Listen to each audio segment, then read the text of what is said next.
ব্যানার্জি, শিক্ষক অপ্রতিম ব্যানার্জি।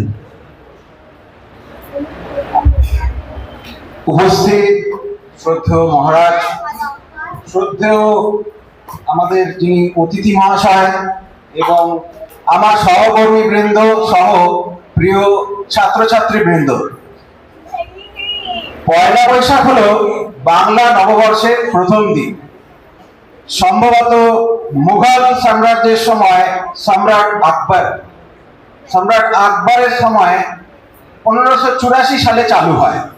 ইসলামিক ক্যালেন্ডারে পিরিয়ড পরিবর্তনজনিত কর আদায়ে অসুবিধা দূর করার জন্য, অর্থাৎ যাতে একই ঋতুতে এটি করা যায় সেই কারণেই ক্যালেন্ডার চালু হয়। নববর্ষ উদযাপন করার মধ্য দিয়ে আজ আমরা উৎসব পালন করে থাকি, নতুন আশার সঞ্চার হয়।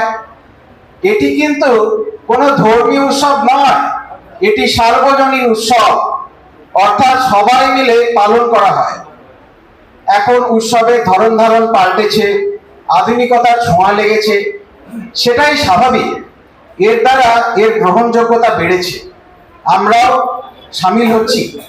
ধন্যবাদ।